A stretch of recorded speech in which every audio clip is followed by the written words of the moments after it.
이 시간 좌우 앞뒤로 다음과 같은 말로 서로 인사하고 축복하면 좋겠습니다. 주 안에서 새로워집시다. 주 안에서 고침받읍시다. 주 안에서 새로워집시다. 주 안에서 고침받읍시다. 아멘. 우리 청소년부 이번 제가 청소년부 담당 교역자입니다. 네, 모르고 계신 분 없으신 줄로 압니다만 한번 또 말씀드렸습니다. 저희 청소년부 이번 수련회 주제가 새로 고침입니다. 네, 영어로는 리셋, 요즘 컴퓨터 언어로는 F5입니다. F5, 예, 새로 고침입니다. 우리 아이들이 얼마나 이 새로운 것에 얼마나 또 이렇게 목말라 하는지 하도 이렇게 핸드폰을 이 새로 고침 버튼을 누릅니다. 새로워 보여도 항상 이렇게 습관적으로 누르는 모습을 보긴 하는데요. 아무리 눌러도 멈춰지지 않는 것을 보게 됩니다. 얼마나 새로운 것을 감행하는지 잘 보여주는 대목이라고 생각합니다. 우리 특별히 우리 하나님 안에서 새로워지는 존재, 또 거듭나는 존재, 또 그래야 해서 우리가 죄로부터 고침받는 존재가 바로 하나님 말씀 안에 있음을 기억하며 이번 수련회를 통하여 우리 아이들의 정체성과 또 가치관, 세계관이 리셋되고 새롭게 또 고침을 받는 귀한 시간이 될 수 있도록 우리 성도님들의 많은 기도 부탁드리겠습니다. 오늘 말씀은 로마서 전체의 전환점이 되는 아주 중요한 말씀입니다. 로마서 1장부터 11장까지의 말씀은 이신층이 곧 죄인된 사람이 자신의 의로운 율법을 지키거나 어떤 행위로서 구원받는다는 것이 아니라, 의롭게 된다는 것이 아니라 예수 그리스도를 믿는 믿음으로, 그 믿음으로 의롭게 된다는 것에 말씀하고 있습니다. 마치 누가 기사를 작성하듯 누가 언제 어디서 무엇을 어떻게 왜, 이 구원에 관한 육하 원칙을 치밀하고 꼼꼼한 논리로 이끌어 오고 있습니다.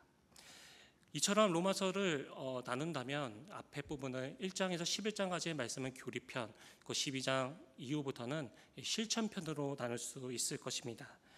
따라서 12장부터는 이 실천편에 속하는 것입니다. 구원을 받은 자들이 어떻게 살아가야 될지 그것을 다루고 있다는 것이죠.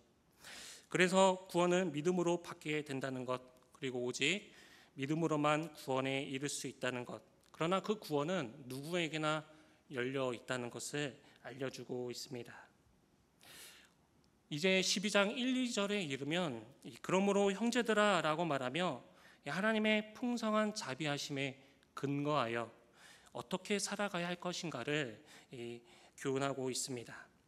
이미 앞장 11장 33에서 36절까지의 말씀은 하나님의 자비하심에 대하여 찬양하고 있습니다. 하나님의 놀랍고 풍성한 지혜와 지식, 그 부요함에 대하여 찬양하고 있다는 것이죠. 그렇습니다. 복음은 우리 스스로 변화되라고 요구하지 않습니다. 내 생각과 판단, 계획과 결심에 따라 삶을 바꿔나가려고 하는 것이 아니라, 이 복음은 예수 그리스도 안에서 우리를 얼마나 사랑하시는지, 우리를 얼마나 긍휼히 여기시는지, 사랑하시 얼마나 오래 참으시는지, 또 얼마나 자비하심으로 우리의 완악함과 불순종에도 불구하고 변화시키시고 구원하고자 하시는지, 이 하나님의 자비하심에 근거하여 어떻게 살아갈 것인가 말씀하고 있다는 것입니다. 그러므로 오늘 우리에게 요구된 삶의 변화는 이 하나님의 자비하심에 근거한 이 마땅한 변화라는 것입니다. 오늘 말씀 12장 말씀 이후 15장까지 말씀을 보면 마치 예수님의 산상수훈을 동일하게 보는 것과 같습니다. 직간접적으로 15구절 이상 예수님의 교훈과 일치하는 장면을 보게 되는데요. 이는 무엇을 말씀하는 것입니까? 이 바울이 전한 복음, 이 바울이 전한 복음이 예수님께서 전한 복음과 다르지 않다는 것입니다.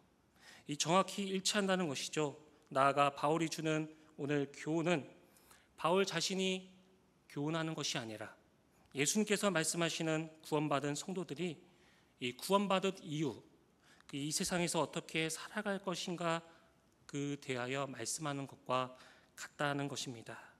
따라서 모든 교훈의 핵심 원리가 되는 이 말씀이 특별히 오늘 말씀 1절, 2절 말씀이 되는 것입니다. 오늘 말씀 1절 말씀을 다 같이 읽겠습니다. 시작. 그러므로 형제들아, 내가 하나님의 모든 자비하심으로 너희를 권하노니 너희 몸을 하나님이 기뻐하시는 거룩한 산 제물로 드리라. 이는 너희가 드릴 영적 예배니라. 이 하나님의 자비하심으로 권하는 우리의 삶의 모습을 이 한 단어로 표현합니다. 그것은 무엇입니까? 영적 예배라는 것입니다. 이 하나님의 자비하심, 그리스도 안에서 베풀어진 하나님의 풍성한 자비하심에 대한 그 마땅한 응답의 삶은 바로 영적 예배자로 살아가야 한다는 것입니다. 그렇다면 영적 예배란 무엇입니까? 오늘 1절 하반절에 이렇게 설명합니다. 너희 몸을 하나님이 기뻐하시는 거룩한 산 제물로 드리는 것, 이것이 바로 영적 예배라 말씀합니다. 영적 예배의 정의는 이처럼 우리 몸을 하나님께서 기뻐하시는 제물로 드리되 살아있는 제물로 드리는 것이라 정의하고 있다는 것입니다. 그런데 오늘 말씀에 두 가지 역설이 존재한다는 것 아시겠습니까? 하나는 무엇입니까?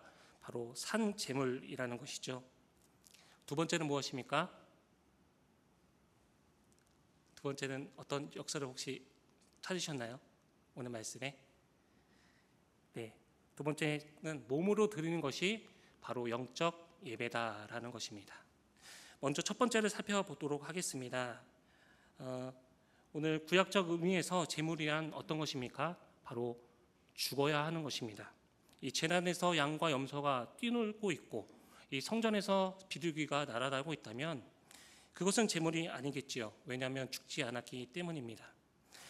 따라서 제물이라고 하는 것은 죽어야 하는 것입니다. 피가 흐르고 가죽이 벗겨지고 각이 띄어서 분해가 되고 또 불에 태워져야 할 것은 태워지고 그렇게 제물은 다 해체되고 분해되고 다 태워져 온전히 죽는 것이 바로 제물이라고 하는 것이죠. 그런데 살아있는 제물, 이것이 바로 역설이라는 것입니다. 어떻게 살아있는 것이 제물이 될 수 있냐는 것이죠. 그러므로 우리가 어떻게 산 제물이 될 수 있겠습니까? 바로 죽을 때 가능한 것입니다. 이 죄에 대하여 죽고 하나님께 대하여 살아있는 자가 될 때 비로소 산 제물이 될 수 있다 말씀합니다. 그러므로 바울도 이제는 내가 사는 것이 아니로 내 안에 그리스도께서 사시는 것이라 말씀합니다. 다시 말해 나의 옛 자아, 죄된 존재는 이미 십자가에서 죽은 것이고 이제는 내 안에 예수 그리스도께서 살아 계시기에 누구든지 그리스도 안에서는 새로운 피조물, 이 산 제물이 될 수 있다는 것입니다. 하나님께서 이스라엘 백성을 40년간 광야에서 먹이시고 줄이게 하신 것 또한 그것을 인도하신 그 이유가 무엇이라 말씀합니까? 사람이 떡으로만 사는 것이 아니라 하나님의 입으로 나오는 모든 말씀으로 사는 줄을 알게 하시기 위함이라고 말씀합니다. 따라서 진정 구원받은 자라면 이 떡이 아니라 여호와의 입으로 나오는 모든 말씀으로 살 줄 알아야 하는 것이죠. 진정 믿음이 있는 자라면 이 떡으로만 살아갈 수 있는 이 세상의 방식을 거슬러 역행하는 삶을 살아갈 줄 알아야 한다는 것입니다. 그러므로 진정 산 제물이란 이 세상 방식대로 살아가고자 하는 나의 육체의 소욕, 이 죄의 본성을 죽이는 것에서부터 시작된다는 것입니다. 성령으로 육체의 소욕을 거슬러야 하는 것이죠. 그렇습니다. 성도 여러분, 성령 안에서 새롭게 거듭난 자는 이 세상을 거스르는 자들입니다. 연어가 산란기가 되어 이 본래 근거지로 거슬러 올라가듯 우리는 성령 안에서 산 제물이 된 자는 이 하나님께 돌아가기 위해 육체의 소욕을 역행하는 거스르는 삶을 살아가야 한다는 것입니다. 그리고 죽어야 한다는 것이죠. 바라옵기는 이 죄에 대하여 죽고 하나님께 대하여 사는 저와 여러분 바로 산 제물이 되시기에 주님의 이름으로 축복합니다. 이 두 번째 역설은 무엇입니까? 이 몸으로 드리는 것이 영적 예배다라고 하는 것입니다. 오늘날에는 그렇지 않지만 당시 헬라 철학이 지배했던 이때 모든 지식의 근간이 바로 헬라 철학이었던 그때 바로 그때가 이 플라톤의 영향을 지배받았던 때였습니다. 이 이원론이라고 하죠. 몸은 악하고 또 영적인 것, 정신은 우월하다. 바로 구원이 바로 이 영적인 것에 있다라고 말하는 것입니다. 그 당시 사람들에게는 굉장히 충격적인 표현입니다. 이 몸을 드리는 것이 바로 영적 예배다라고 했기 때문입니다. 당시 헬라 철학은 플라톤의 철학의 지배를 받았는데 마치 몸은 더럽고 또한 추악하고 또 악하여서 마치 동굴에서 벗어나야 하는 것으로 여겨졌습니다. 당시 헬라 철학이 대변하는 유명한 문장이 있었습니다. 그것은 바로 소마 세마 에스틴이라고 하는 이 몸은 육체는 무덤이다라는 표현입니다. 이 소마는 몸을 뜻하고 세마는 바로 무덤을 뜻하는 것이죠. 다시 말해 인간의 몸을 바로 무덤으로 헛된 것으로 속된 것으로 여겼다는 것입니다. 그러므로 하나님이 사람이 되신 성육신을 부정하고 예수께서 육체로 오심을 부정했던 것입니다. 그런 토대가 되어 몸은 악한 것이요 영은 선한 것이지만 그러나 성경은 그렇게 말씀하고 있지 않다는 것입니다. 몸도 하나님이 지으신 것이요 영도 하나님께서 지으신 것이요 몸과 영이 하나가 된 존재가 바로 인간이며 인간은 본래 선한 존재로 지으심을 받았지만 이 죄로 인하여 타락하였지만 우리의 구원은 영혼만 구원받는 것이 아니라 몸도 온전히 구속받는 것이라 말씀합니다. 이처럼 당시 헬라 철학은 영은 선하고 육은 악하다고 말했습니다. 이러한 이원론에 사로잡혀 이들은 몸에 대한 구속이 약해 있었습니다. 그런데 오늘 말씀에 몸을 영적 예배로 드리라 말씀합니다. 그 당시에는 매우 충격적인 역설이었습니다. 그러나 그것이 우리는 복음인 줄로 믿습니다.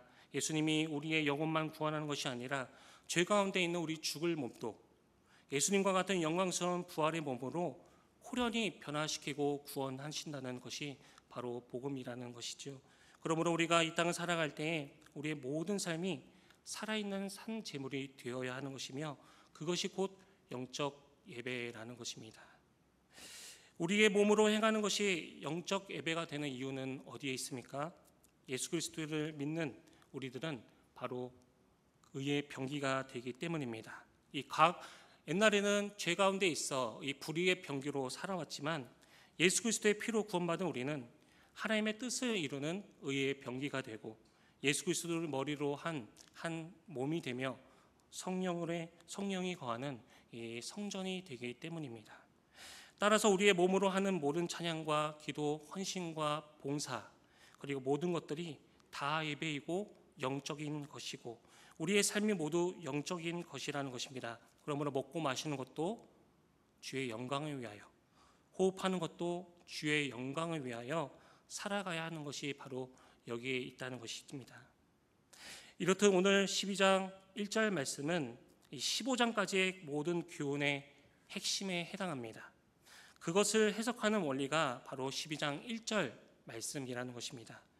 이 다음에 2절은 이 1절이 어떻게 가능해지는가, 이 영적인 예배가 어떻게 가능해지는가를 설명하고 있습니다. 오늘 12장 2절 말씀을 우리 한 목소리로 읽겠습니다. 시작. 너희는 이 세대를 본받지 말고 오직 마음을 새롭게 함으로 변함을 받아 하나님의 선하시고 온전하신 뜻이 무엇인지 분별하도록 하라. 아멘. 1, 2절은 연결되어 있습니다. 이 중요한 접속사가 빠져 있습니다. 그러나 이 1절 끝에 영적 예배니라고 하는 것은 이 능동 명령형으로 기록되어 있습니다. 다시 말해 능동적으로 우리는 영적 예배를 드려야 한다는 것이죠. 누가 해줄 수 있는 것이 아니라는 것입니다. 그런데 2절에 이 변화를 받으라고 하는 것은 수동 명령형으로 기록되어 있습니다. 다시 말해 영적 예배를 드리는 자에게 이 따라오는 변화, 영적 예배를 드릴 때 따라오는 변화를 받아들이라는 것입니다. 성도 여러분, 예배하기 전과 후, 우리가 기도하기 전과 후 이 생각과 결정이 바뀌는 것을 경험할 때가 있지 않습니까? 기도하기 전에 반드시 이것을 해야지 했는데 기도 후에 생각과 뜻이 바뀌는 경험 모두 다 해봤을 것입니다. 이처럼 우리가 영적 예배자로 하나님께 나아갈 때 성령께서는 우리의 마음을 새롭게 변화시켜 주신다는 것입니다. 그 변화를 어떻게 하라 말씀합니까? 받아들이라 말씀하고 있다는 것이죠.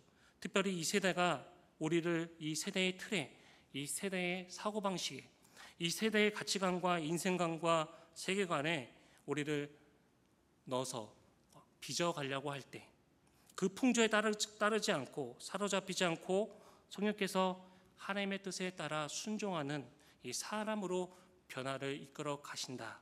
그 변화를 받아들이라 말씀하고 있다는 것입니다. 그러므로 오늘 이 시간 우리가 드리는 이 예배가 중요한 것이 바로 여기에 있습니다. 우리가 예배자로 나아갈 때 성령께서는 우리의 심령을 하나님의 뜻으로 변화시키는 것입니다. 그리고 그 심령을 변화시키는 것을 우리에게 말씀합니다. 받아들이라 말씀합니다. 따라서 우리는 이 변화를 거부하지 말고 받아들여야 하는 것이죠. 그럴 때 우리에게 주어지는 은혜가 있는데 그것은 2절 끝에 나오는 분별이라는 것입니다. 다시 말해 내가 분별해야지 하고 하는 것이 내가 분별해야지 한다고 해서 분별되는 것이 아니라는 것입니다. 우리가 하나님의 기쁘신 뜻이 무엇인지, 하나님께서 선하다고 여기시는 뜻이 무엇인지, 하나님께서 온전하다, 합하다고 하시는 그 뜻이 무엇인지 우리는 육신 가운데 있으면 알 수 없는 것입니다. 그런데 오늘 말씀은 분별할 수 있다고 말씀합니다. 어떤 때에 분별할 수 있게 됐다고 말씀합니까? 우리 앞절 1절 말씀에 영적 예배자로 나아갈 때, 다시 말해 나는 죽고 주가 내 안에서 살 때, 죄에 대하여 죽고 하나님께 대하여 살 때, 오직 내 안에 그리스도께서 살 때, 그리하여 성령으로 육체의 소욕을 죽일 때 우리 돌같이 구려졌던 우리의 마음은 부드러워지는 것이고 새롭게 되는 변화를 받고 그 결과 이 분별력을 갖추게 된다는 것입니다. 그러나 우리는 때론 이것을 거꾸로 적용한 때가 많지 않습니까? 내가 하나님의 뜻이 무엇인지 분별해야지. 내가 분별하여서 변화되어야지. 이 변화되어서 영적 예배를 드린다고 생각하지만 사실은 정반대라는 것입니다. 우리는 먼저 나는 죽고 주가 사는 이 산 제물이 되는 영적 예배자로 나아가야 하는 것입니다. 그래야 할 때 성령께서는 우리의 마음을 변화시켜 주시는 것이고 우리의 심령을 변화를 시켜 주시는 것이고 그 결과 이 세대를 분별할 수 있는 그 분별력뿐만 아니라 하나님께서 기뻐하시고 선하시고 온전하신 뜻을 분별할 수 있는 그 은혜가 있는 것입니다. 그러므로 오늘의 예배, 하나님 앞에 나아가는 모든 순간이 중요한 것이겠죠. 예배할 때 하나님 앞에 내가 죽는 것이 중요합니다. 내가 죽고 예수로 사는 예배자로 나아갈 때 놀랍게도 성령께서는 좀처럼 넘어지지 않을 것 같은 사람의 심령을 꺾으시고 변화시켜 주시는 것입니다. 우리의 심령을 변화시키시고 하나님의 뜻에 대하여 이 세상을 본받지 않게 하기 위하여 그 분별력을 주시는 것입니다. 그러므로 분별력부터 찾으려고 하면은 안 되는 것입니다. 그러나 때로는 우리는 긴박한 상황이 올 때 어떻게 합니까? 성경책은 착 펴서 마치 점치듯 분별하려고 하지 않습니까? 이 유명한 예화가 있습니다. 오늘 내가 어떻게 살아야 할까 하며 성경책을 폈더니 무슨 말씀이 나왔다고 말합니까? 유다가 목에 매니라. 놀라서 다시 폈더니 너도 가서 이와 같이 하라. 또 놀라서 3번이지 3번도 폈더니 맞습니다. 내가 하고자 하는 일을 속히 하라. 그런 식으로 분별해서는 안 된다는 것입니다. 이 분별력이 없는 것은 바로 앞에 두 단계가 없기 때문입니다.